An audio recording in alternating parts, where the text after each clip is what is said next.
CLAT क्या होता है? नाम पहली बार सुना। पहली बार सुना। अब मेरे को बोलने में भी समय लगा, क्लैट क्लैट। जब आदमी सपना देखता है तो अपने पिताजी का बटुआ थोड़ी कैसे बोलूं, how to pronounce this word right, this is something जो मेरे को पहली बार मिला।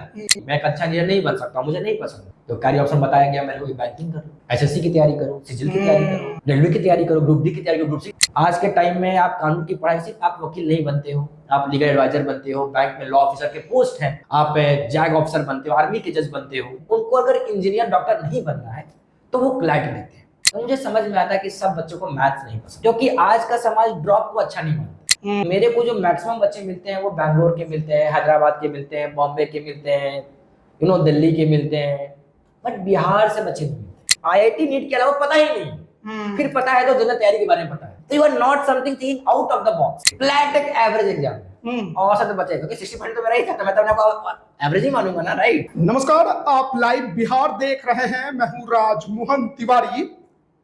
देखिए, जब हम बात बिहार की करते हैं तो चर्चा सबसे ज्यादा इन दिनों युवाओं की होती है, क्योंकि संख्या भी, आबादी भी उनकी ही सबसे ज्यादा है। रोजगार, बेरोजगारी, पढ़ाई, हर बिहार का गार्जियन इस वक्त इसी चिंता में डूबा हुआ है। बच्चे पढ़े कैसे, अपॉर्चुनिटी कैसे हासिल करे, कौन सा स्ट्रीम ले, कैसे तैयारी करे ताकि लक्ष्य हासिल करे।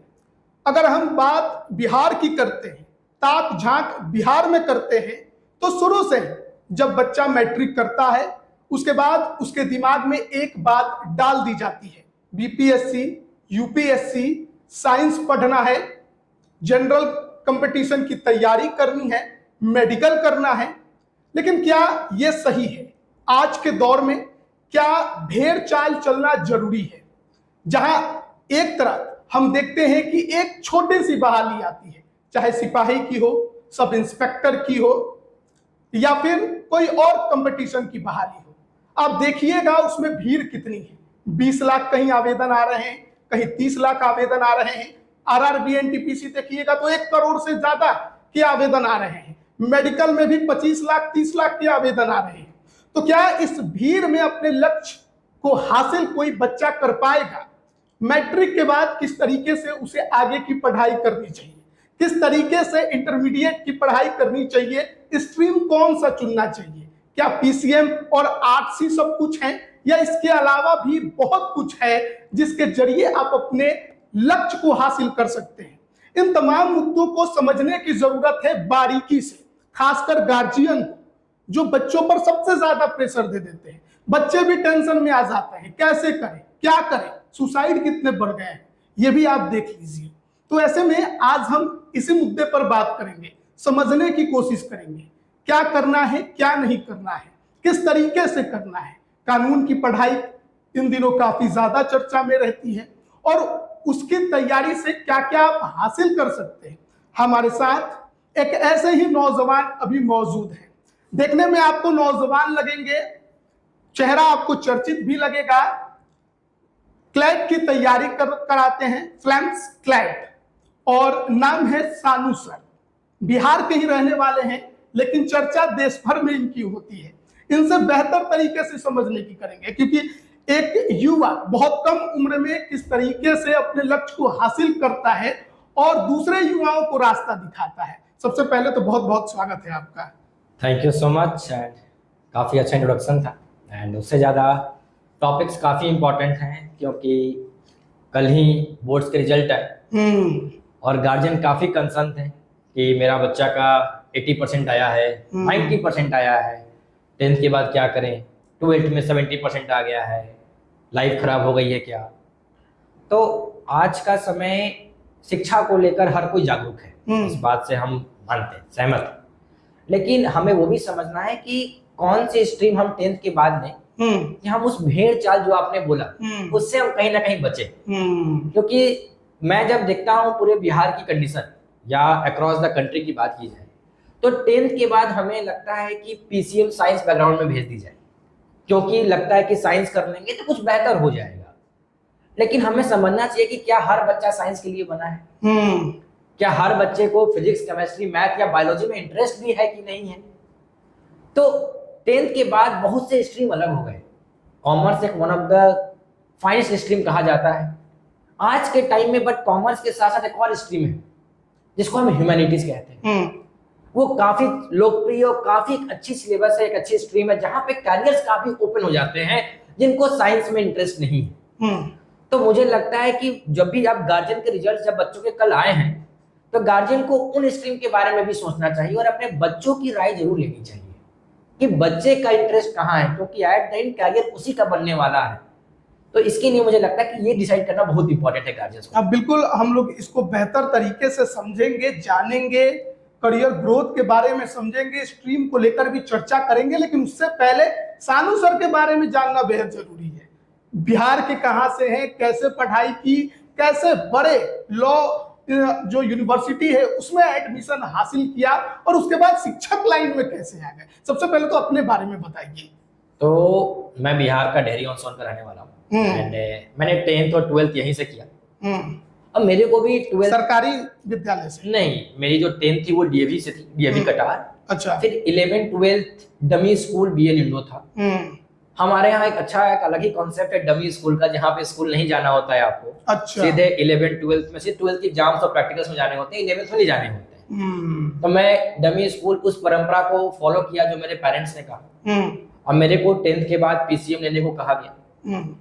इवन मुझे उस समय उतनी क्लैरिटी नहीं थी कि मुझे पीसीएम नहीं लेना है, बिकॉज मेरा इंटरेस्ट नहीं था। बट उस कल्चर को भी तो फॉलो करना था जो बड़े भाई किए हुए थे घर में, या जो बाकी आसपास के लोग कहते साइंस ही लेना है, तो मेरे को साइंस ले लिया गया। आपने मना नहीं किया? क्या कह सकते हैं, आपको समझ में आ रहा था कि आप क्या कर रहे हैं? हाँ, मेरे को समझ में था, ये था कि ये चीज मेरे लिए नहीं है। PCM is not my cup of T, English में कहे तो। बट कहाँ सी अपॉर्चुनिटीज है, ह्यूमैनिटीज है नहीं। सबसे ज्यादा पेरेंट्स को इसी बात की चिंता, पीसीएम ले लो, दरवाजे ज्यादा नहीं, यही चीज मैं भूली गई। फिर कहाँ से अपॉर्चुनिटीज आए, कहाँ से ह्यूमैनिटीज के बारे में बात करें, अवेयरनेस काफी कम थी उस टाइम पर। तो साइंस ले लिया। उसके बाद जब 12th एग्जाम दिया तो 10th तक आई गॉट 9.4 सीजीपीए। 12th मेरे से पीसीएम दिलवाया गया। कब किया था आपने 10th? 10th मैंने किया था 2016। 2018 में मेरा 12th हुआ और I got 60% in class 12th।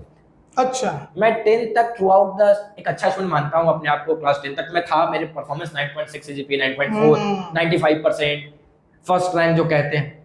But 11th 12th में जब मैंने साइंस लिया तो मेरे को लगा कि एक अरेंज मैरिज का कॉन्सेप्ट है हमारी सोसाइटी में, जहाँ पे लड़की से पूछा नहीं जा रहा किससे शादी हो रही है, बट करवा दिया जाए।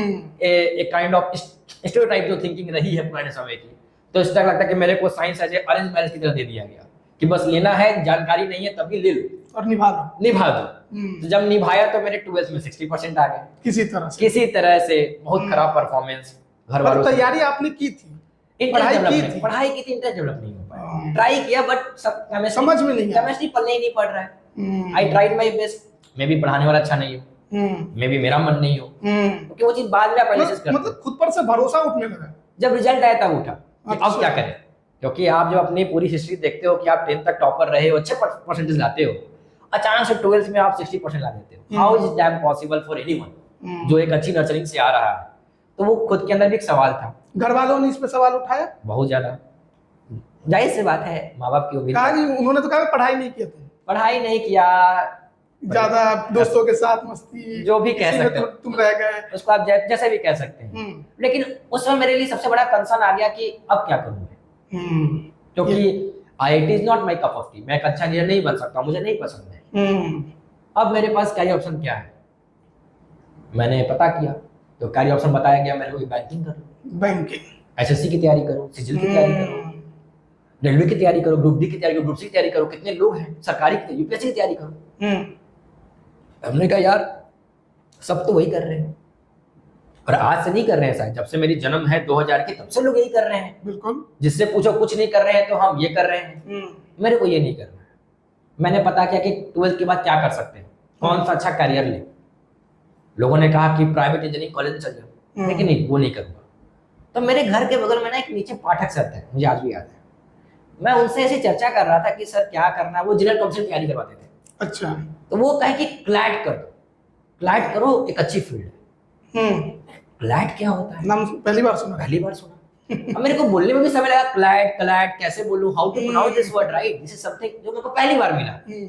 क्लैट में क्या होता है कि कानून की पढ़ाई होती है। मैंने कहा वकील बनते हैं क्या? वकील सिर्फ नहीं बनते, पहले रिसर्च करो, तुम्हें जो कानून की पढ़ाई लग रही है ये दूसरी कानून की तैयारी है, ये ग्रेजुएशन के साथ होती है, बीए प्लस एलएलबी है, बीए की बाद वाली एलएलबी नहीं है, ये 5 साल वाली एलएलबी है, बहुत अच्छी है। मैं घर पर गया, दादी को बताया, मम्मी को बताया कि मुझे क्लैट करना है। अरे क्या करते हैं उसमें, तो कानून की पढ़ाई करते हैं। दादी पहले हंसती है जब कुछ नहीं करते हैं वो लॉ करते हैं, कानून करते हैं। लॉ भी नहीं कह रही थी, ला करते हैं। हमारे पापा के ला करोगे, हमें ला नहीं लॉ करेंगे। नहीं ला करोगे बहुत खराब है, कोर्ट के बाहर बैठ जाओगे छाता लगाकर। यार ये तो मैंने नहीं सुना अभी तक। मैं और डिमोटिवेट कि 60% पर मैं कहाँ जाऊं, क्योंकि इंजीनियरिंग के मैं लायक हूं नहीं, जिन्हें तैयारी करनी नहीं है। तो मैंने लॉ के बारे में फिर एक्सप्लोर किया कि कानून कैसा क्षेत्र है। तो फिर मुझे समझा कि एक अच्छी कॉम्पिटिशन क्लैट है। फिर जिसकी मैंने तैयारी की, फिर मैं वहां से लॉ स्कूल में गया। वहां से जब मैं लॉ स्कूल में गया तो फिर मुझे समझ में आया कि बहुत अच्छी तैयारी है आज के टाइम की। आज के टाइम में आप कानून की पढ़ाई से आप वकील नहीं बनते हो, आप लीगल एडवाइजर बनते हो, बैंक में लॉ ऑफिसर के पोस्ट हैं, आप जैग ऑफिसर बनते हो, आर्मी के जज बनते हो, जुडिशियल ऑफिसर बनते हो, लीगल एनालिस्ट बनते हो, आर्बिट्रेटर बनते हो, बहुत सारे करियर ऑप्शंस हैं। और फिर आप यूपीएससी भी कर सकते हो लॉ को एज ऑप्शनल लेकर। तो यहाँ से समझ में आता है कि सच जर्नी रही। लेकिन कन्विंस आप हो गए माता पिता को मनाने में? कन्विंस करने में मुझे लगता है 2 महीने लगे। 2 महीने लग गए? 60% अच्छा नंबर नहीं होता है मुझे अच्छा। लगता है। और आप कितना भी कहें कि एग्जाम के नंबर, आपकी तालीम कितनी अच्छी हो, आपकी योग्यता कितनी अच्छी हो, इसका डिसाइड नहीं करते हैं। शायद इसको बताने में कुछ समय लग जाता है आपको, जब आप फिर से कुछ अच्छा करते हैं। उस समय जो दिखता है 60%, तो लोग को यही लगता है कि पढ़ने में अच्छा नहीं था। लेकिन जब आप बाद में मेहनत करके दिखाते हो तो फिर लोग कहते हैं नहीं पढ़ने में अच्छा था, कभी तो कुछ हो ही गया। तो सोसाइटी बहुत बायस्ड है। आज आप 95% लाए हो, इसलिए मैं कहता हूँ कि success has many fathers, failure is an orphanage. अगर आप कल को कामयाब बनते हो तो आपके बहुत फादर्स हैं, मेरा बच्चा है, मेरा बच्चा है। अगर आप कामयाब नहीं होते हो तो कोई नहीं कहता, ऑर्फनेज के खिलाफ, एक अनाथ के खिलाफ है। तो वो लगता है। तो बेसिकली अगर समझे क्लैट के बारे में तो है क्या ये? क्लैट एक कंपटीशन एग्जाम है जिसका फुल फॉर्म है कॉमन लॉ एडमिशन टेस्ट। अच्छा।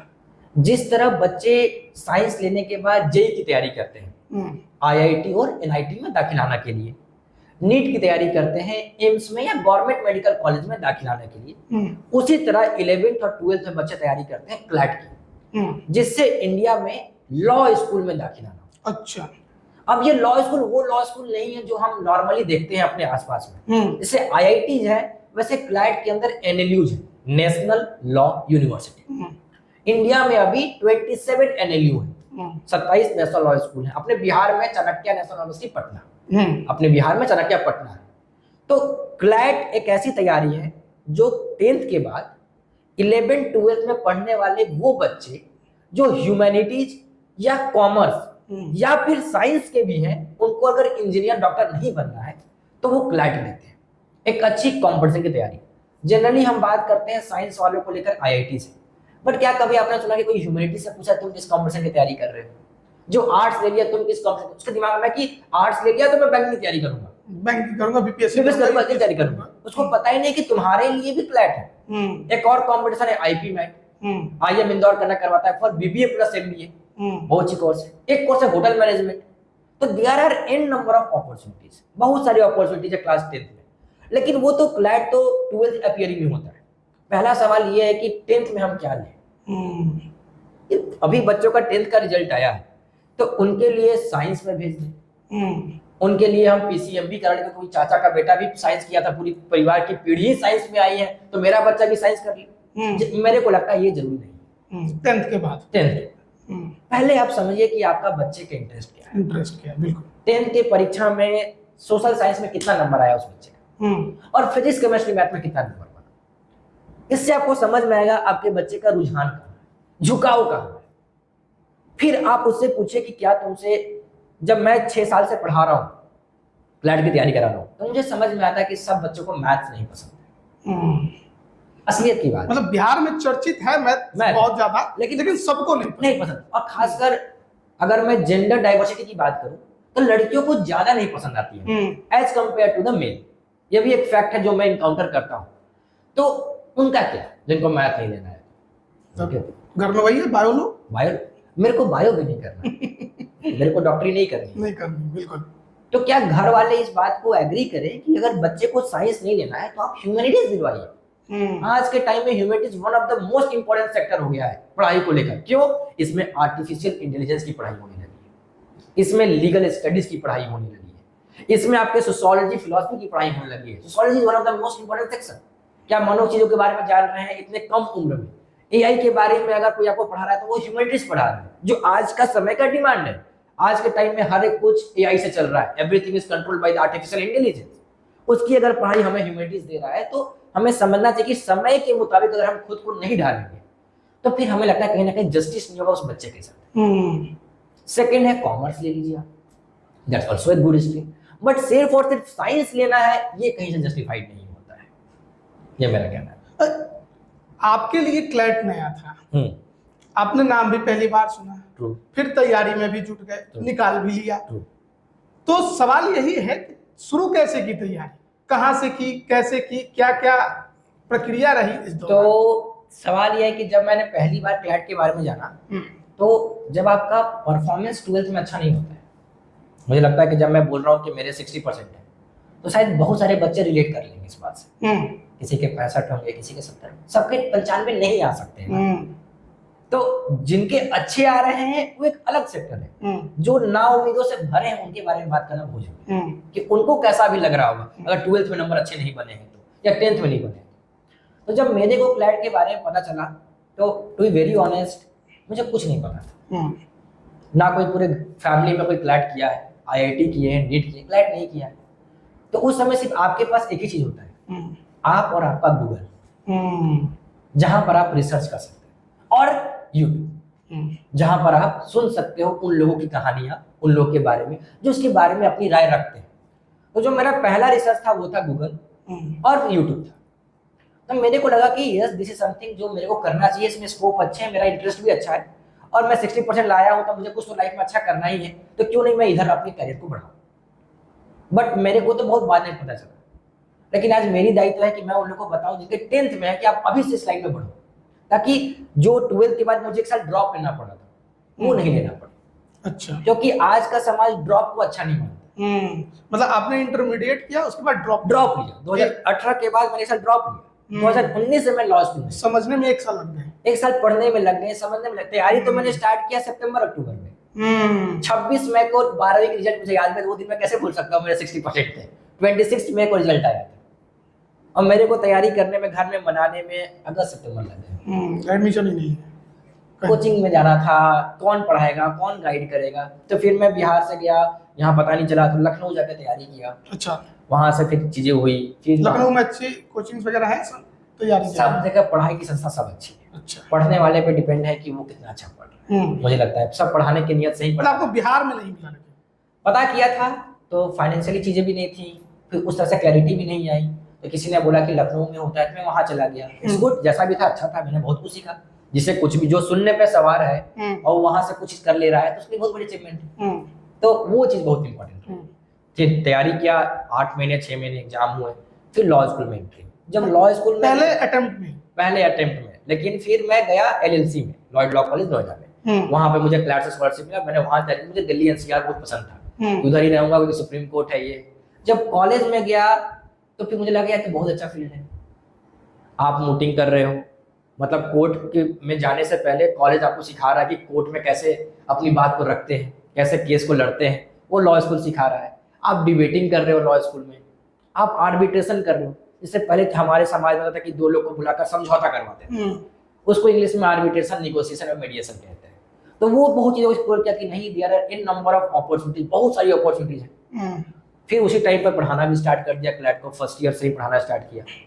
तो खुद की भी पढ़ाई रही, दूसरों को भी पढ़ाया, दूसरों को भी सपने साकार हुए।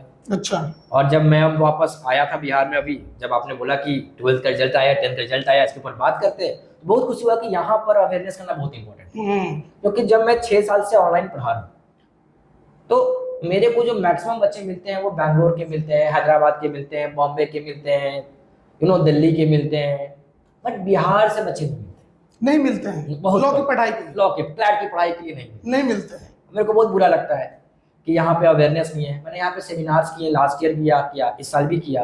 कितने सेमिनार्स आपने किए? अक्रॉस द कम से कम मैंने 3-4 डिस्ट्रिक्ट कवर किए थे, 12-15 स्कूल मैंने किए हुए। अच्छा।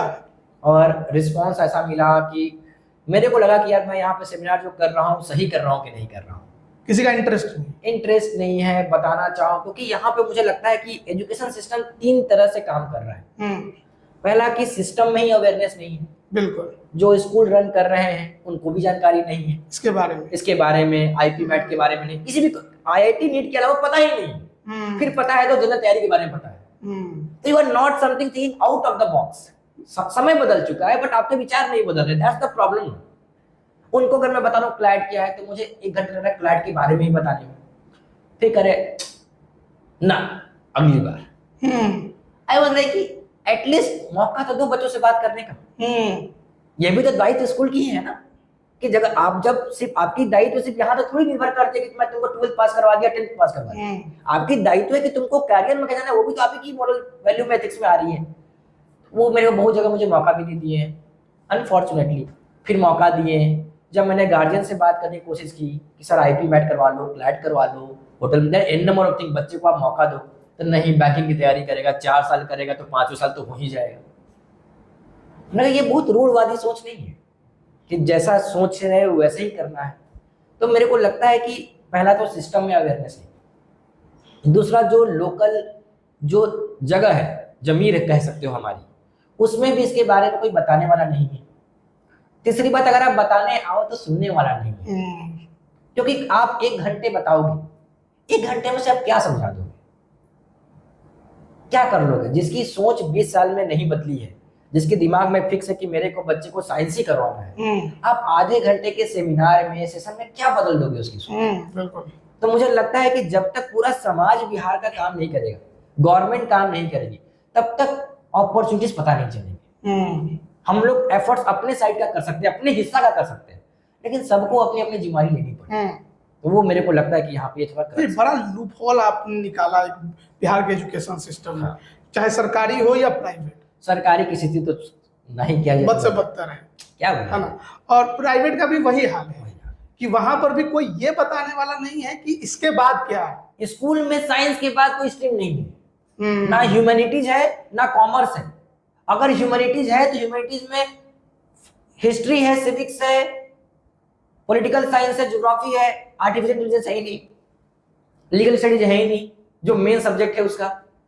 अगर है तो बच्चे नहीं है।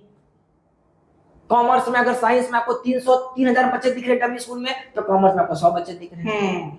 तो मतलब जब आप ही रखे हो कि हम सिर्फ साइंस ही पढ़ाएंगे तो बच्चा भी कहां से ह्यूमैनिटीज में जाएगा। एक और सवाल है कि क्लैट के जरिए भी हम लॉ कॉलेज में एडमिशन लेते हैं। हाँ, एनएलयूज में। हाँ, और नॉर्मल भी हम देखते हैं कि राज्य स्तरीय परीक्षाएं भी लॉ कॉलेज के लिए होती है। तो दोनों में अंतर क्या होगा? दोनों का अंतर है कि एक आप नॉर्मल इंजीनियरिंग कर रहे हैं और एक आप आईआईटी से कर रहे हैं। हाँ। एक आप नॉर्मल मेडिकल कॉलेज प्राइवेट से कर रहे हैं, करोड़ रुपए लगा कर, एक बार आप एम्स से कर रहे हैं। तो अरबी घोड़ा अरबी ही होता है, नॉर्मल घोड़ा नॉर्मल होता है। तो जब आप एनएलयू से करते हैं, नेशनल यूनिवर्सिटी से, तो आप इंडिया के बेस्ट लॉ स्कूल से करते हैं। जैसे कि 27 एनएलयू है हमारे कंट्री में, जो सबसे बेस्ट मानी जाती है, उसको कहते हैं एनएलएसआईयू बैंगलोर। हाँ, उसको एशिया का हार्वर्ड कहा जाता है। अच्छा, वो इतनी प्यारी कॉलेज है, national law school of India university Bangalore. उसके पैकेज बहुत अच्छे, 20 लाख, 15 लाख, 25 लाख, उससे ज्यादा जाते हैं। वहाँ का करिकुलम बहुत अच्छा है। फिर एनएलयू दिल्ली द्वारका में है, दिल्ली के स्थित नेशनल लॉ यूनिवर्सिटी दिल्ली। फिर आपका WBNUS कोलकाता है, नालसार हैदराबाद है। ऐसे करते करते करते करते राम मनोहर लोहिया लखनऊ है, MNLU मुंबई है, गांधीनगर नेशनल यूनिवर्सिटी है। ऐसे करते करते हमारे भारत में आज 27 एनएलयू। पटना के चाणक्य का क्या स्थान है? 12वें या 13वें नंबर पर आता है। अच्छा, हाँ। तो हमारा पटना का भी चाणक्य बहुत अच्छा कॉलेज है। लेकिन पता करिए चाणक्य पटना में जो सीट भरे जा रहे हैं उसमें बिहार के बच्चे कितने हैं, बिल्कुल, और आउटसाइड बच्चे स्टेट के कितने आ रहे हैं। तो आपको रेशियो समझ में आया कि बिहार के बच्चे कितने अपियर हो रहे हैं लॉ एज ए कैरियर में, कानून के कैरियर में। आप सर्वे कीजिए कि बिहार में जो जुडिशियरी में जो महिलाओं का पार्टिसिपेशन है, जो जज है, कितनी बिहार की रहने वाली महिलाएं यहाँ पर जज बन रही हैं। बिहार में तो रिजर्वेशन भी है, होगा महिलाओं के लिए, बिल्कुल है। तो ये सर्वे यही तो चिंतन का विषय है कि यहाँ पर कितनी विमेन, कितनी लड़कियां बिहार के जुडिशरी सिस्टम में आज जज बनी हुई है। आपको दिखेगा कि कितना लूपहोल है। कानून की पढ़ाई अगर हम नहीं कराएंगे जिसका शोषण हो रहा है तो वो कब उठेगा? मतलब उसको उठने का मौका तो दो। मौका दोगे तो वो समझेगा कानून होता क्या है, कानून होगा तो वो अपनी हक की लड़ाई भी तो लड़ेगा। यहाँ पर उसके बारे में जागरूकता ही नहीं है कि क्लैट जैसा कोई एग्जाम है। ये बहुत बड़ा कंसर्न है इस जगह। अच्छा, एक और बात समझना बहुत जरूरी है, क्योंकि बात जब हम किसी प्रोफेशनल पढ़ाई की जब हम करते हैं तो फाइनेंशियल, हाँ, क्योंकि हर कोई संभव नहीं है कि ज्यादा खर्च कर पाए, चाहे इंजीनियरिंग हो या मेडिकल हो। तो क्लैट की तैयारी करने से लेकर और कॉलेज जाकर पढ़ाई करने तक क्या खर्च आता होगा? तो बहुत अच्छी बात कही कि हर आदमी उस काबिल नहीं है, पैसे को लेकर भी बहुत बड़ी बात है। लेकिन वहीं पर मुझे याद आती है कि जब आदमी सपना देखता है तो अपने पिताजी का बटुआ थोड़ी देखता है, सपना तो देख लेता है। बिल्कुल। आज का समाज ऐसा है कि अगर आप एक कंपटीशन को निकालते हो, क्लैट जैसे कंपटीशन, और आपके पास अगर पैसे नहीं है तो आपकी तालीम नहीं रुकेगी, क्योंकि स्टेट फंड है, लोकल फंड है, कॉलेज खुद आपको स्पॉन्सरशिप कर देगा, स्पॉन्सर कर देगा अगर आपकी वो स्थिति है। तो पहले इस बात से दिमाग को निकाल लेना है कि आपकी पास पैसे की कमी है तो आपकी तालीम नहीं हो सकती। आप मेहनत करिए, आप रिजल्ट लाइए, रास्ता अपने आप खुल जाता है। क्योंकि जब मैं तैयारी किया था तो मेरे पास भी नहीं थे, मैं बहुत लोअर मिडिल क्लास फैमिली से, बिल्कुल नहीं थे, कॉलेज के देने के लिए पैसे नहीं थे। मैंने कैसे कैसे दोस्त से मांगकर क्या किया था, अलग ही स्टोरी है। तो मेरे को लगता है कि जब मैं कॉलेज में चला गया तो वहां पे रास्ते खुलते जाते हैं, लोग आपको सपोर्ट करने लगते हैं, बैंक आपको लोन देने लगता है। तो पहले पैसे के पहले समझे कि आपको निकालना चाहिए। लेकिन जब आपने सवाल किया कितना फाइनेंशियल खर्च है, तो पूरे 5 साल की पढ़ाई में 15 लाख, 16 लाख, 12 लाख, 20 लाख इतना का खर्च होता है। मिनिमम इतना 12 से 20 लाख के बीच का रेशियो है, ये कम भी होता है। लेकिन जब आप अच्छे रिजल्ट आते हैं तो आपको स्कॉलरशिप मिल जाता है। बहुत सारे बच्चे हैं जो स्कॉलरशिप से फ्री ऑफ कॉस्ट पढ़ते हैं। अच्छा, जैसे आदित्य बिरला स्कॉलरशिप, जो इसमें रैंक टॉप 10 में आता है तो उसको स्कॉलरशिप मिलती है, जो क्लैट के रैंक टॉप 10। और उनके कुछ अपने क्राइटेरिया होते हैं आदित्य बिरला। तो मेरे कोचिंग के 2-3 बच्चों को आदित्य बिरला स्कॉलरशिप भी मिला हुआ है, वो अपनी पढ़ाई फ्री में करते हैं। बहुत सारी जगह पर यूपी में जो आपको सपोर्ट है, कन्या योजना है, if I am not wrong, वहां पर आपको वीमेन को फैसिलिटी मिलती है पढ़ने के लिए। अपने बिहार सरकार देता है 4 लाख का क्रेडिट कार्ड योजना, आपको बिहार सरकार भी तो दे रही है पढ़ने के लिए। तो ऐसा नहीं है कि आपके पास पैसा नहीं है तो आप पढ़ नहीं सकते, पहले मेहनत करना है और पहले निकालना है।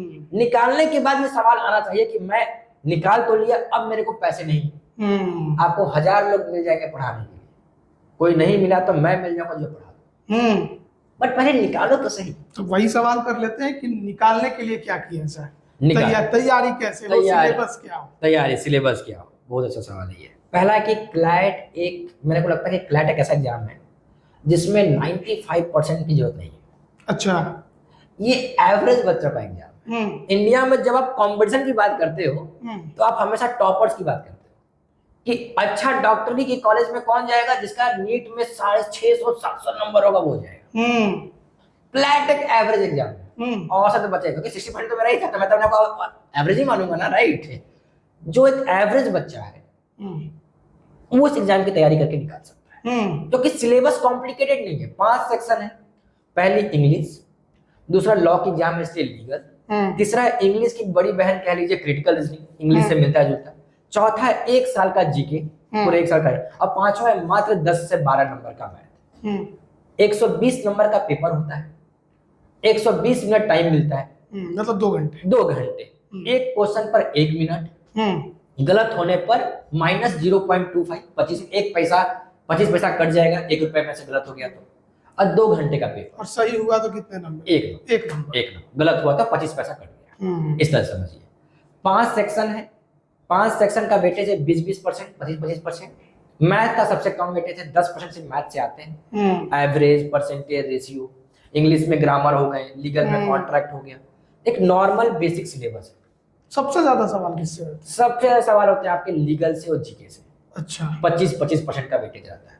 लेकिन सबसे अच्छी बात क्या, किसी एग्जाम को निकालने के लिए आपको कुछ अलग से नहीं पढ़ना होता है। हर दिन इंग्लिश न्यूज़पेपर, हर दिन करंट अफेयर्स की जानकारी, सिलेबस को अच्छे से कवर कर एग्जाम निकल गया। ये नीट नहीं है कि जहां पे आपको 40 चैप्टर्स कंप्लीट करने पड़ रहे हैं, रटने वाला एग्जाम नहीं है। ये एग्जाम प्रैक्टिस करने वाला है, निकल जाता है। तो इसमें जैसे कि आपने बताया अंग्रेजी भाषा, तो इससे किस तरीके के सवाल आते होंगे? जैसे कि इसमें क्या होता है कि ये पूरा पेपर इंग्लिश बेस्ड होता है, मीडियम ऑफ लैंग्वेज इंग्लिश। इसके ऊपर एक बहस में चल रहा है कि इसको हिंदी कर दो। आने वाले 1-2 साल में आपको दिखेगा ये एग्जाम मल्टी लैंग्वेज हो चुका है। फिलहाल इंग्लिश, लेकिन बहुत जोर है लोगों का कि इसको मल्टी लैंग्वेज किया जाए।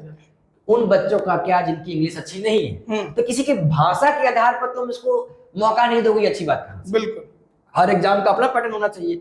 लैंग्वेज हमें इंग्लिश पसंद है, हिंदी पसंद है। लैंग्वेज तो बस एक लैंग्वेज है, लैंग्वेज बोलने का जरिया, ज्ञान थोड़ी है, ज्ञान थोड़ी है। तो इसके ऊपर ही बात चल रही है। आने वाले 2 साल में आपको धीरे एग्जाम हिंदी भी हो जाएगा, लेकिन बहरहाल अभी तो ये इंग्लिश है। तो आपको मिलता है पैसेज 300-350 वर्ड का पैसेज, जो आपको क्लास 10 में भी मिला होगा पैसेज। उसी पैसेज से 5 सवाल आते हैं, आपको वो पैसेज पढ़ना होता है और उस पैसेज से पढ़कर 5 सवालों का जवाब देना होता है। अच्छा, यही से एग्जाम का पैटर्न। ये वाला तो हम लोग स्कूल में भी पढ़े हुए हैं। बिल्कुल, इसलिए कहते हैं एग्जाम एवरेज बच्चों का है, औसतन बच्चों। और करंट अफेयर के लिए क्या करें? सेम वही पैसेज देगा। अच्छा, उसी पैसेज में से आपको जवाब निकाल कर करंट अफेयर में ये एग्जाम के बहुत जनरल कंपटीशन में जो करंट अफेयर की तैयारी होती है, सेम पूरा इतिहास उठा लो, ज्योग्राफी उठा लो, नहीं, ये नहीं करना है। नहीं, 1 साल का जीके अगर डेली न्यूज़पेपर पढ़ लिए, मंथली में प्रतियोगिता दर्पण पढ़ लिए, काफी। तुमको पैसेज देगा 350 वर्ड का, तुमको हिंट भी मिल जाएगा ये किसके बारे में बात चल रहा है, उसी से 5 सवाल देगा, सॉल्व करो, उसी को सॉल्व करना है। अब वो पैसेज किस टाइप के होते होंगे? मान लीजिए अभी का मुद्दा क्या चल रहा है देश में, ऑपरेशन सिंदूर। ऑपरेशन सिंदूर के बारे में 400 वर्ड में लिख दिया है। अब बीच में जगह छोड़ दिया गया है, बीच में जगह छोड़ दिया गया है। वही भरना है कि ऑपरेशन सिंदूर ने किस कंट्री ने किया। अच्छा, उस देश के रक्षा मंत्री कौन थे? फिल इन द ब्लैंक्स है, बस इसी सवाल से 5 सवाल। और ये लीगल रीजनिंग एक ऐसा सेक्शन है कि आप जब कानून की पढ़ाई कर रहे हो, अगर आप आईआईटी की पढ़ाई कर रहे हो तो आपकी फिजिक्स चेक करेगा कि नहीं करेगा? बिल्कुल करेगा। केमिस्ट्री करेगा कि नहीं करेगा? तो आप अगर कानून की एग्जाम को दोगे तो कानून चेक करेगा कि नहीं करेगा? तो लीगल रीजनिंग एक कानून का सब्जेक्ट है, जहां पर आप आईपीसी, बीएनएस भारतीय न्याय संहिता, मर्डर, किडनैपिंग, इन सब के बारे में पढ़ते हो थोड़ा थोड़ा। कॉन्ट्रैक्ट क्या होता है, टॉर्ट्स क्या होते हैं, संविधान क्या होता है, कॉन्स्टिट्यूशनल लॉ क्या होता है, आर्टिकल 21 राइट टू लाइफ क्या होता है, इसके बारे में बेसिक पढ़ते हैं और सवाल उससे ही आता है। तो इसके लिए आप कौन सी किताब को फॉलो करते हैं? पहली बात है कि क्लैट एक बहुत यंग एग्जाम है। ये एग्जाम 2008 से स्टार्ट हुआ। अच्छा, बहुत पुराना एग्जाम नहीं है। तो इसके लिए मार्केट में कोई एक ऐसा थ्रू आउट द बुक नहीं होता है जो आप उसको फॉलो करोगे। तो जनरली जब हम लोग तैयारी करते थे या जब मैं करवाता हूँ, तो जिस संस्था से आप पढ़ते हो वही आपको बुक दे देती है। लेकिन हाँ, बुक दे देती है, लेकिन बच्चे नॉर्मल प्रैक्टिस के लिए अरिहंत की, पियर्सन की कुछ किताबें आती हैं जो आपको बेसिक गाइडलाइंस दे देगा। लेकिन अगर मैं ऑनेस्टी से बताऊं तो आप किसी संस्था का ही बुक को पढ़ो, क्योंकि वो उस एग्जाम के पैटर्न को जानते हैं। अब वो हर साल पैटर्न थोड़ा बहुत बदलते रहता है, तो रिवाइज होते रहता है। तो लीगल के लिए एक गाइडेंस की जरूरत होती है, क्योंकि वो खुद से पढ़ोगे तो बहुत ही क्लैरिटी नहीं आती है। जीके कर सकते हो खुद से, मैथ कर सकते हो खुद से, बट क्रिटिकल रीजनिंग लीगल कैसे करोगे? क्योंकि वो तुम्हारे लिए सब्जेक्ट ही नया है ना। इसलिए कोचिंग की भी जरूरत इसमें बहुत अच्छी हो जाती है। लेकिन अगर एक्सेप्शनली वे लो तो सेल्फ स्टडी भी कर सकते हो। एक और है logical reasoning. Logical reasoning 2 part का है। एक हो गया एनालिटिकल रीजनिंग, पजल हो गया, सेटिंग अरेंजमेंट हो गया, डायरेक्शन हो गया, फैमिली ब्लड रिलेशन हो गया, जो बचपन में लोग पढ़ते आए हैं। एक हो जाता है क्रिटिकल रीजनिंग, जो इंग्लिश के जैसा ही होता है, बट पूछने का तरीका अलग होता है, उसके टॉपिक्स अलग होते हैं। फॉर एग्जाम्पल, अगर हम लोग आज बात कर रहे हैं तो क्रिटिकल रीजनिंग का सवाल आ जाएगा कि हम लोग की बातों का कंक्लूजन क्या है। अच्छा, निष्कर्ष क्या है, वो हो गया क्रिटिकल रीजनिंग। और इंग्लिश में क्या पूछेगा कि हम दोनों की बातों का टाइटल क्या होना चाहिए, इसका नामकरण क्या दिया जाएगा इस कन्वर्सेशन को। The topic was the reading comprehension, English का चैप्टर हो गया, लेकिन निष्कर्ष हो गया क्रिटिकल रीजनिंग का चैप्टर। ये डिफरेंस है। और मैथ से किस तरीके के सवाल आते हैं? Average, percentage, ratio, simple interest, compound interest, बस 10 ज्यादा आता भी नहीं, बहुत नॉर्मल। मैथ आपको वो चेक ही नहीं करना चाहता है, बस चाहता है कि आप प्रैक्टिस में रहो, कि 3 + 2 5 बोलो, 3 + 2 6 मत बोलो। तो बस एक बेसिक 3-4 चैप्टर 5 मिनट मैथ्स का है, जिसे सवाल हर साल बनते हैं। नॉर्मल बच्चा जिसको मैथ में इंटरेस्ट नहीं है तब भी कर सकता है। तो स्कोर क्या होना चाहिए? अगर मान लीजिए कि हम बैठे एग्जाम में, तो सवाल तो वही है, क्योंकि मेरे जैसे तो कितने बैठे होंगे? ट्रू। तो स्कोर ऐसा क्या है जो दिखाता है कि नहीं ये अगर आप इतना स्कोर कर रहे हैं तो फिर ठीक अच्छी है। जगह दाखिला ना हो। हाँ। तो सबसे अच्छी बात क्या है कि इस एग्जाम में ना अभी अवेयरनेस कम है। हम्म। हम लोग इस वीडियो को क्यों बना रहे हैं? कोई नीट पे तो वीडियो नहीं बना रहा है। 25 लाख बच्चे बैठ रहे हैं, बनाने की जरूरत ही क्या है?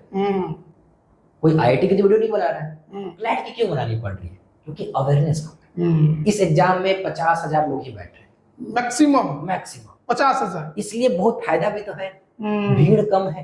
तो अगर तुम भीड़ चाल नहीं चलोगे, कैरियर अलग बनाओगे तो अलग दिखोगे। ये तो सीटें कितनी होंगी 27 कॉलेज में? मोटा मोटी मान लीजिए 2,500 2,500 अच्छी सीट है। इसको आप क्योंकि 50,000 बच्चे हैं, हाँ, ठीक ठाक। बहुत अच्छा सीट है। रिजर्वेशन बहुत अच्छी है।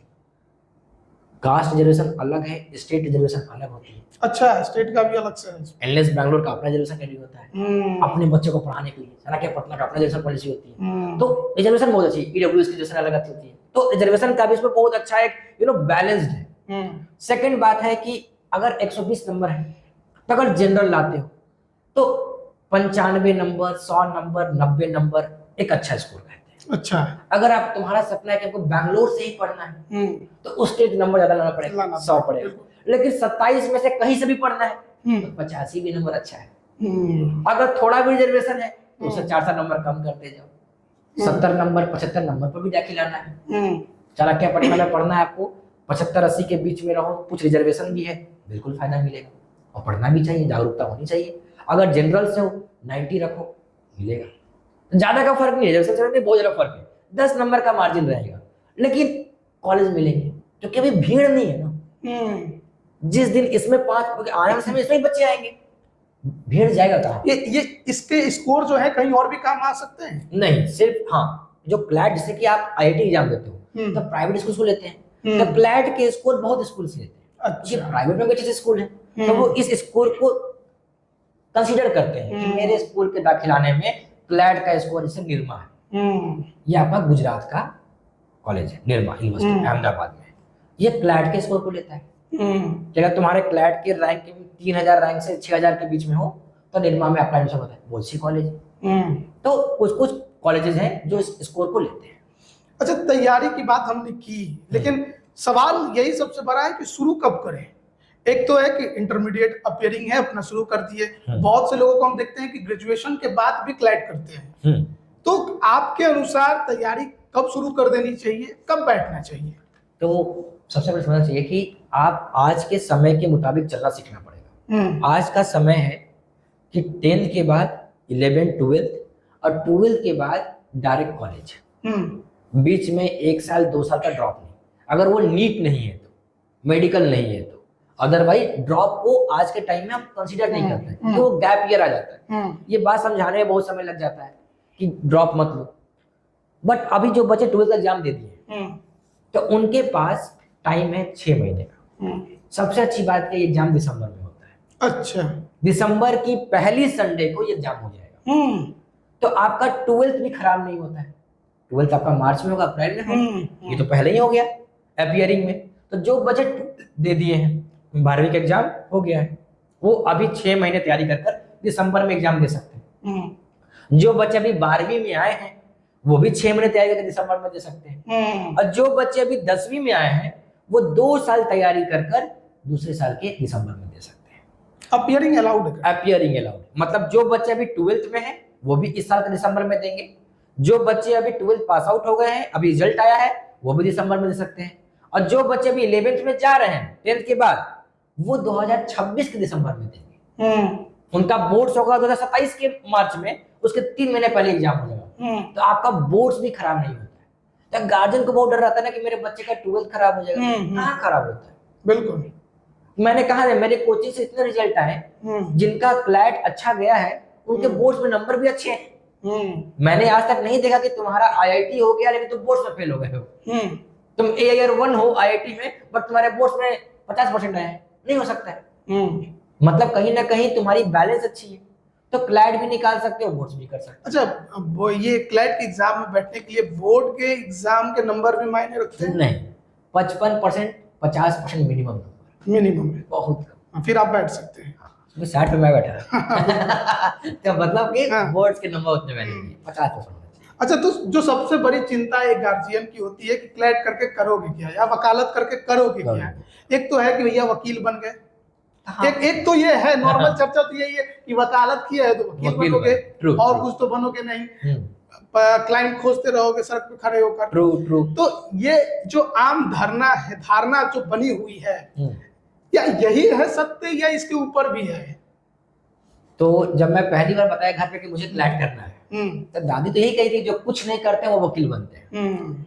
लेकिन आज के टाइम में जो नेशनल यूनिवर्सिटी से पढ़ रहा है, क्लैट निकालकर एक अच्छे लॉ स्कूल से पढ़ रहा है, तो वो वकील बहुत कम बनते हैं। ज्यादा से ज्यादा सब कंपनी में चले जाते हैं। कंपनी हायर कर प्लेसमेंट देती है 25 लाख 40 लाख 50 लाख की हायर करेंगे। मतलब बड़ी बड़ी कंपनी है, बजाज, टाटा, रिलायंस, शार्दुल, अमनचंद, मंगलदास, सबको वकील लीगल एडवाइस, बड़ी कंपनियां अपनी लीगल एडवाइजर रखी है। ट्राई लीगल हो गई, एजीबी पार्टनर्स हो गए, शार्दुल, अमनचंद, मंगलदास हो गया, रिलायंस हो गया, इन सबको, भारतीय एयरटेल हो गया, सबकी अपनी अपनी लीगल टीम है। तो वो आदमी कॉलेज में प्लेसमेंट ले लेती है। प्लेसमेंट की पैकेज अच्छे हैं। आज के टाइम में सारे के सारे लॉ स्कूल के बच्चे आपको ज्यादातर कॉर्पोरेट में दिखेंगे, कंपनी में चले जाएंगे, पैकेज उठा लेंगे।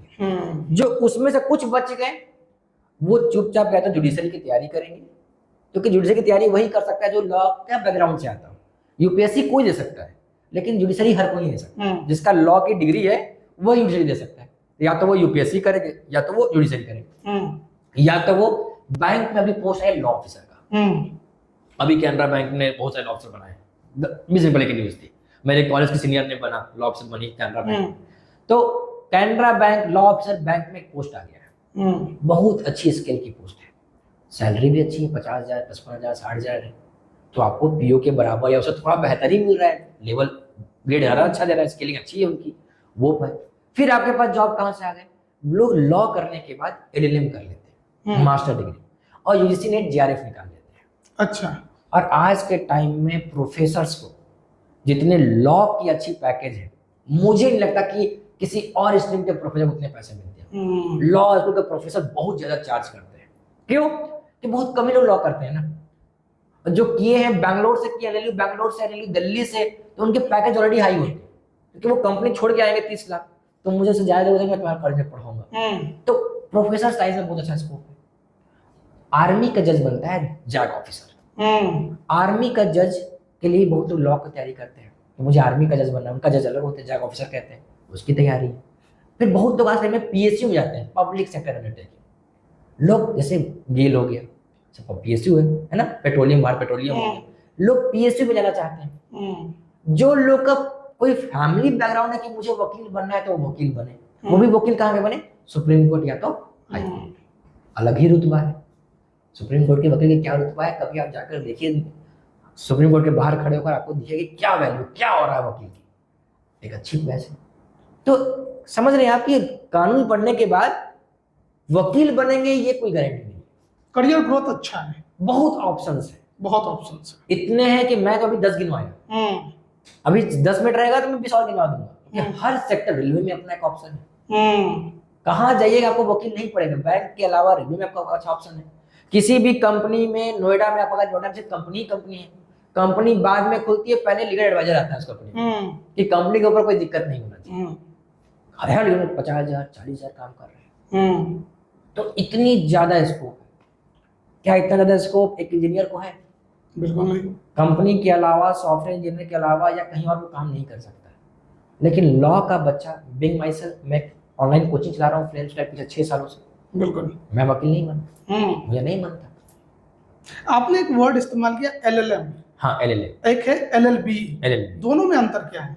अभी जिस हम क्लैट की बात कर रहे हैं, तो हम बात करें क्लैट यूजी की, क्लैट अंडर ग्रेजुएट, जो 12th के बाद होती है 5 साल की, BA plus LLB, BCom plus LLB, कहीं कहीं बीएससी प्लस एलएलबी, कुछ भी कर सकते हैं। कॉमर्स वाले भी बीकॉम कर सकते हैं, साइंस वाले बीएससी एलएलबी कर सकते हैं, बीएलएलबी कर सकते हैं, जो आपको मन है। लेकिन ज्यादातर लोग बीएलएलबी करता है। क्या होता है हमारे समाज में, पहले ग्रेजुएशन 3 साल का होता था और एलएलबी 3 साल, तो 3 + 3 होते थे 6 साल। 2008 में क्या हुआ, इसको इंटीग्रेट कर दिया गया, इसको प्रोफेशनल डिग्री बना दिया गया। अब ये बन गया 5 साल का, 1 साल बच जाता है, जिसको कहते हैं BLLB, integrated course, bachelor of arts plus law, integrated course of law.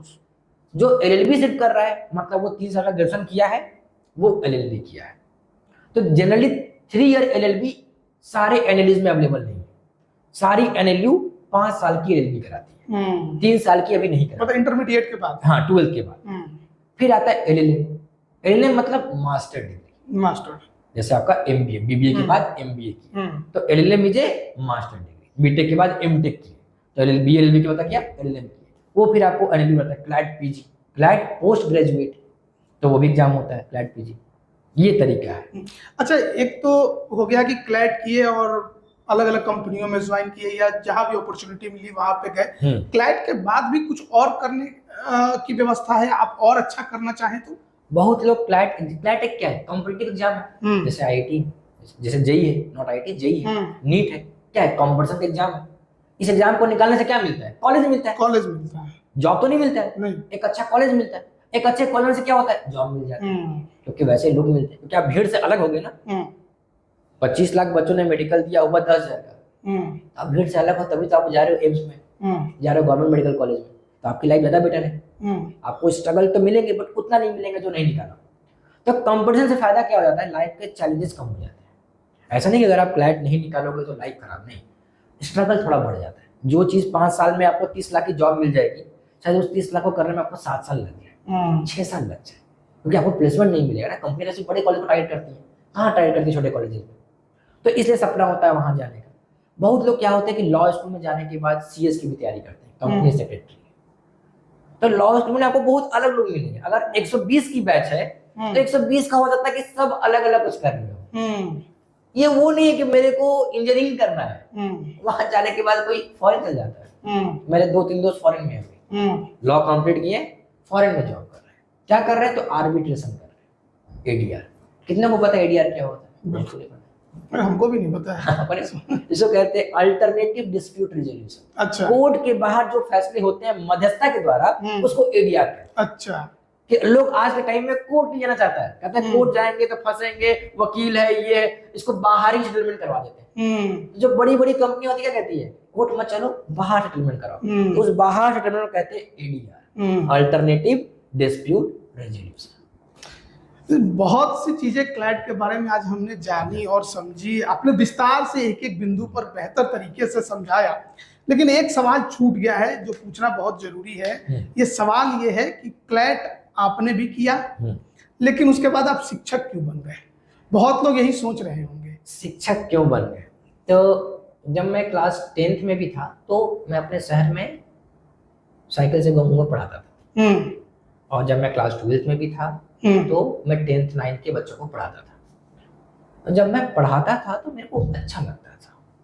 जब मैं लॉ स्कूल में भी गया तो मेरे को लगा कि जब मैंने क्लैट दिया है, अच्छे नंबर आए हैं, जानकारी है, तो क्यों नहीं मैं पढ़ाऊं कुछ लोगों को। जब मैं वहां पढ़ा तो मुझे वहां भी अच्छा लगा। तो पहले मेरा ये कोचिंग खोलने का कोई याद नहीं कि मैं फिल्म्स क्लैट का फाउंडर हूँ या ये हो, मैं तो बस मन के लिए पढ़ा रहा था।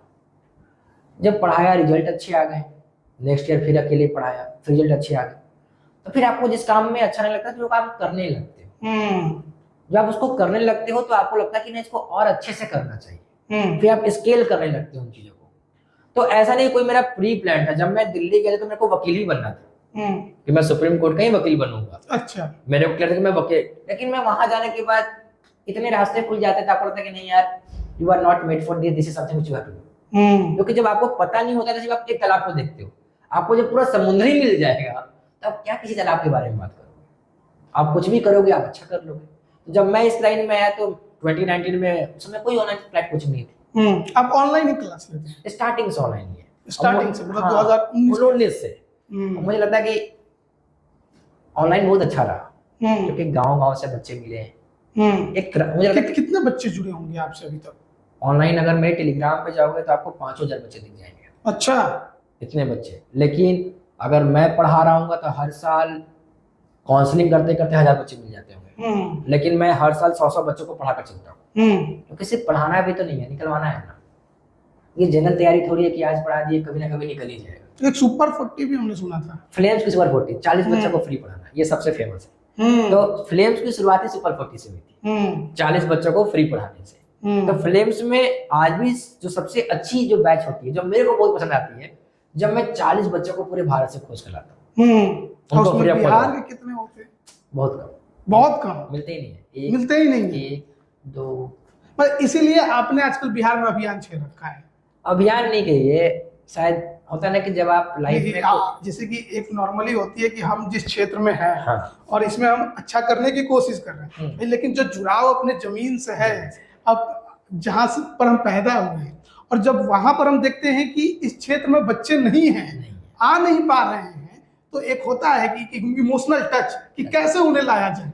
ट्रू। देखिए, जब मैं सुपर 40 में जब देखता हूँ ना, तो मैं वहाँ पे गूगल ड्राइव पे जब फॉर्म भरवाते हैं, गूगल फॉर्म में वहाँ पे लोकेशन लिखवाते हैं, तो मैं पे फाइंड पे क्लिक करके सब बताऊँ बिहार कितने लोगों ने लिखा।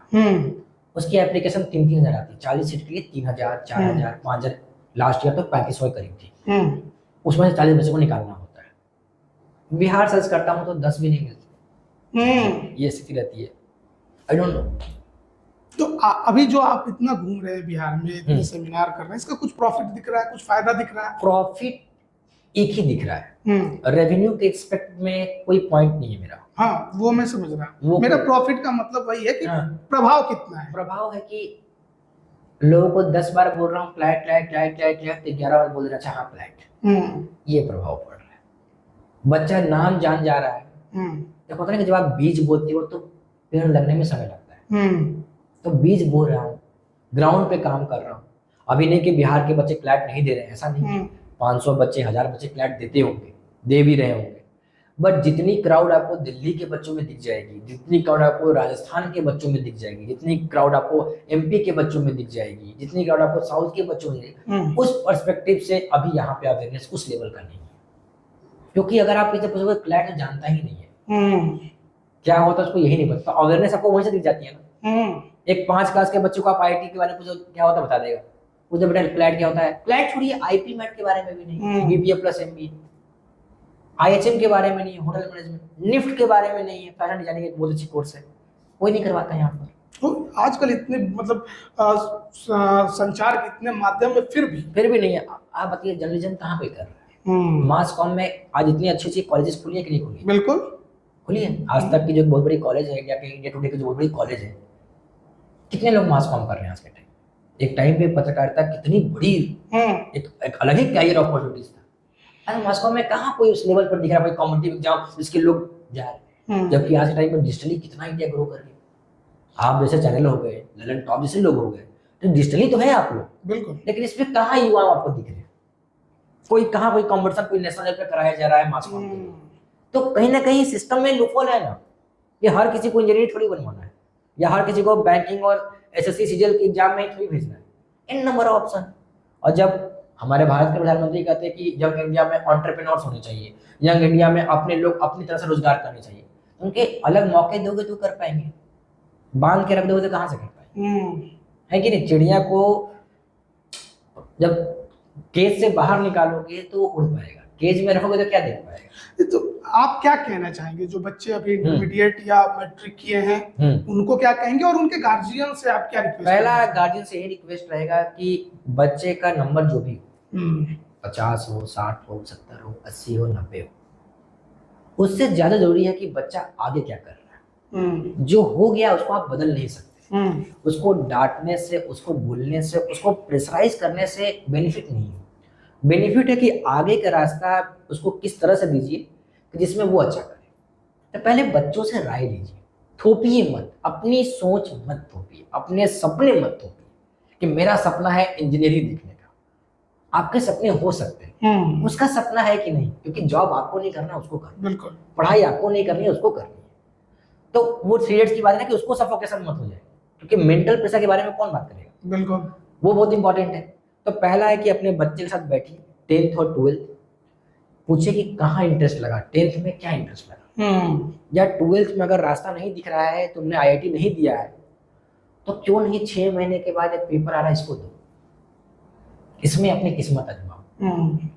क्या पता तुम 6 महीने तैयारी करो, तुम बहुत कुछ सीख जाओ। कंपटीशन सिलेक्शन की गारंटी नहीं देता है, बट कंपटीशन अपने आप में बदलाव की गारंटी देता है कि जो इंसान आप 6 महीने पहले होंगे वो 6 महीने बाद नहीं होंगे, क्योंकि कंपटीशन आपको अंदर से बदल देता है ना, कोई जुझारू बना देता है आपके अंदर। ये सबसे अच्छी बात मुझे लगती है। तो 10th के बच्चों को पहले तो ह्यूमैनिटीज, कॉमर्स और साइंस, इन तीनों के बारे में बच्चे को बताइए। ये ह्यूमैनिटीज में ये है, आपके कॉमर्स में ये है और साइंस में ये। अब बच्चे को तय कर लीजिए कि उसको ह्यूमैनिटीज लेना है, कॉमर्स लेना है या साइंस लेना है। आप रास्ते तीनों दीजिए। सिर्फ रास्ते एक देकर कहिए कि एक यही है, तो फिर क्या पॉइंट है। सेकेंड, जो बच्चे क्लास 12th में एग्जाम दे दिए, अब वो परेशान होंगे, या तो प्राइवेट में जाएंगे, आपको ही पता है यहाँ वहाँ से। उनसे ज़्यादा बेहतर है कि उनको बताइए कि अभी आईपी मैट है, वो एग्जाम भी दे सकते हो, होटल मैनेजमेंट है वो भी दे सकते हो, निफ्ट है वो भी दे सकते हो, मास कॉम करना है वो कर सकते हो, या फिर क्लैट करना है वो। तो उसको पहले कैरियर के बारे में बताइए। डायरेक्ट जनरल कॉम्पिटिशन में भेज देना कि जॉब की तैयारी करो, यही सबको पूरा सिस्टम में लगता है कि सबसे पहले आप पढ़ाई के लिए उसको फोकस कराओ, ना कि जॉब के लिए। इस जनरल तैयारी में तो जॉब लग जाएगा, कोई गारंटी नहीं है ना, कहाँ वैकेंसी है, कहाँ जॉब लग रहा है। 10-10 साल से लोग तैयारी ही कर रहा है। इससे अगर अच्छी शिक्षा ले लेगा ना, तो अगर कुछ भी नहीं बनेगा तो शिक्षक ही बन जाएगा, तो अच्छा आदमी होगा। मेरा शिक्षा रहेगा अच्छा तो कुछ ना कुछ कर लेगा। तो अच्छे से 10th, 11th, 12th और ग्रेजुएशन अच्छे से करवाइए। बिल्कुल। तो हमारे साथ फ्लेम्स क्लैट के फाउंडर सानू सर आज जुड़े हुए थे और हम लोग बातचीत कर रहे थे युवाओं के भविष्य को लेकर। वो भविष्य जो उन्हें बनानी है 10th और इंटरमीडिएट के बाद, किस तरीके से प्रेशर उन्हें झेलना पड़ता है, ये चर्चा करना बेहद जरूरी है। हर किसी के घर में गार्जियन अपने बच्चे से बात जरूर करे कि तैयारी क्या करना चाहते हैं, किस तरीके से करना है। ये बाद में पहले पूछिए तो कि करना क्या चाहता है वो, और उसके बाद उसका साथ दीजिए। ये बहुत ज्यादा जरूरी है। तो बातचीत हम कर रहे थे, क्लैट पर भी हमने बात की, साथ ही ये भी बात की कि भेड़ चाल से बचिए। अगर हर कोई उसी तरफ दौड़ रहा है तो जरूरी नहीं कि आपको भी उसी तरफ दौड़ना है।